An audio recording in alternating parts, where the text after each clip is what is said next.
Hey everyone, rainy day here, and I'm just taking my drill and turning it over or switching it over from doing small grains to getting ready to plant some beans. Hopefully this week coming we'll get some soybeans in the ground.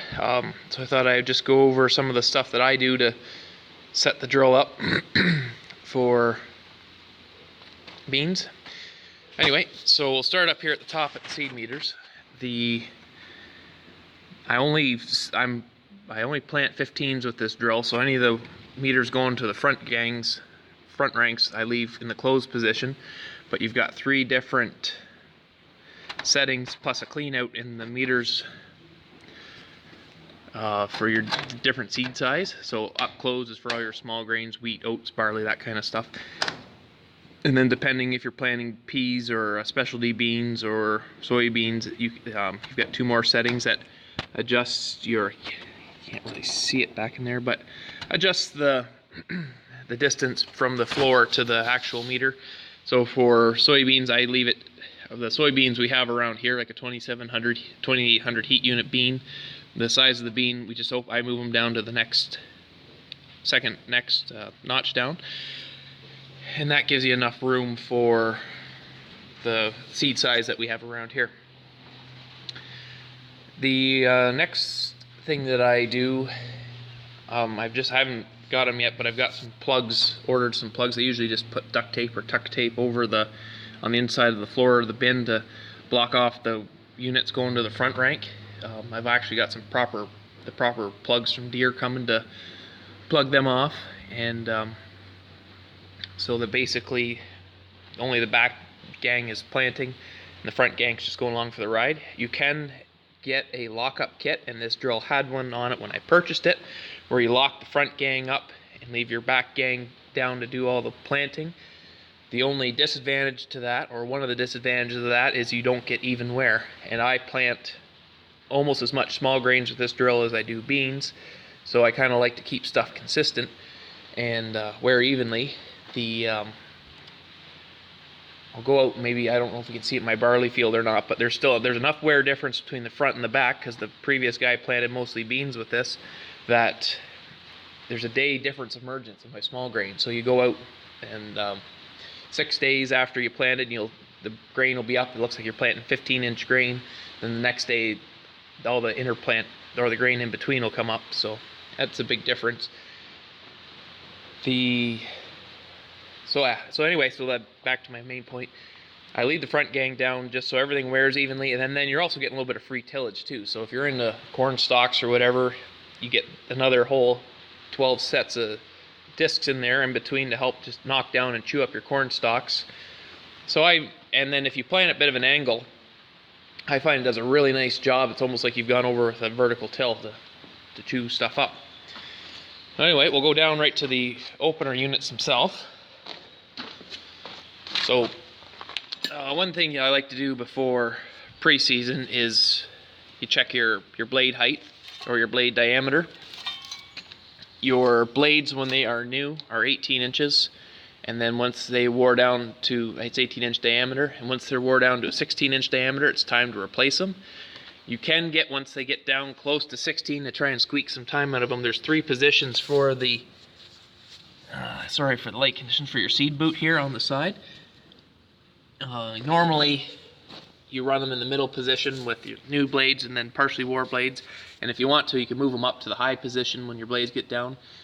It's a lot cheaper to replace your blades when they get down to that close to 16 inches, and keep changing your blades, and your seed boots last a lot longer. So that's just a point to keep in mind. Now this drill itself is a 91 or 92, I believe.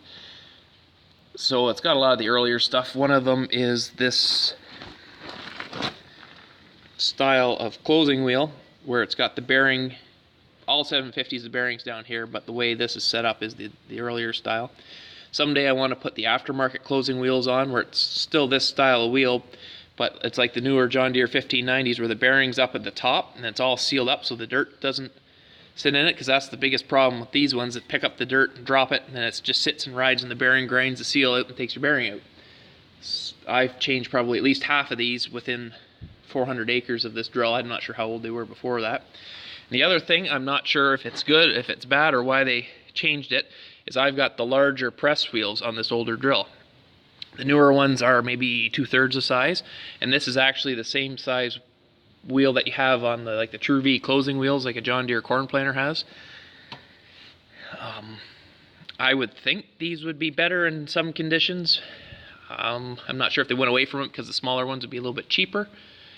But anyway, so that's what this one has on it. I'm going to leave it. They seem to do a good job at firming the seed. So like I said, so you've got your opening disc, you've got your gauge wheel, firming wheel, and closing wheel. And one other thing, I've got this aftermarket tool for adjusting the closing depth. I'm not sure. Anyway, anyone that has anything to do with these drills, they're a bit of a treat if you don't have this aftermarket tool, but it clips in, then you use it for adjusting your planting depth. So I know I've used this drill enough that I know I'm in the 3rd hole down. I'm in the 2nd hole doing grain, and that's about 1.5 inches planting depth, and then I move it up 1 hole, and that gives me about a 2.5 inch planting depth. I think when this drill's been rebuilt at some point in its life, they've got these all off where the piece that the gauge wheel goes on the end is splined, and I'm thinking they're all off one tooth, but it seems to be working, so I'm just going to leave it alone. So yeah, so that's basically it. And then when you're going over these drills, you just want to check your bearings. You want to check your disc and check the bearings in the disc too. Try and move it side to side. That's another little issue with these earlier ones with these sectors down here. They didn't have a very thick castellated nut on the end of them. And what happens is after over a while they'll strip the threads, and then the nut will skip, and then you'll lose your preload on your bearings, and your discs will start to flop around. So when you get the new sector, make sure you order the new nut and new washer, because it's got about 2 or 3 more threads on it. It's a taller nut. So and then that kind of fixes the problem too. And the other thing, the old nut will go on, but you can't get the cotter pin in the hole for the castellated nut is way off and doesn't do anything anyway. So that's, if you run across that, that's why. So make sure if you go to order a new sector, you also get a new castellated nut, the new updated nut as well. Other than that, so by the time, you said this is 15 feet, so you've got 24 rows to contend with. And this one being early is greasable, so you got grease fitting. You got 3 grease fittings there. You got grease fittings on the pivots, or the bushings up at the top, which the newer ones don't. And I could kind of appreciate it, because this thing takes like 1.5 tubes of grease to grease it. So anyway, I think that's kind of going over one of these things briefly in a nutshell. I said this one's also got scale kit on it. It's got the grass seed box on it. It's got the automatic down pressure on it, so you can adjust how much. Because in tilled conditions, I find you can even just run 300 or 400 pounds pressure in our soil anyways, and it seems to do a good job. This one, as I'm sure you've seen some of the videos pulling a packer, it's got a packer hitch added to the back, which I like the way that one's set up. If you have any other questions, leave them in the comments below, and I can be sure to fill you in. And another addition that I've put on this one is I've put this 2-point adapter on it. And when you got the dolly wheel, these things are great going up and down. The dolly wheel is the nicest when you've got like uneven ground, because the drill just kind of follows you along. But the other problem is, as soon as you hit any wet spot, the wheels, these 2 wheels being close together, stop turning and go to submarine mode and just bring everything to a stop. So all you have to do with this is just pick up on the 3-point hitch just to take the weight off the wheels and transfer it to the tractor, and you can walk through, even with the 2-wheel drive tractor, you can really mow through some muddy conditions. Not that it's recommended, but sometimes you have to do what you have to do. So anyway, I'll just go out now and see how the barley looks. I can show you the example of the 15-inch or the different emergence with the different wear on the units. So here's just an example of what I was talking about earlier about your uneven emergence. If your front and rear gangs have different wear to them, you can see here like it's like a 15-inch grain, and you can just see the 7.5-inch rows in between just starting to emerge now.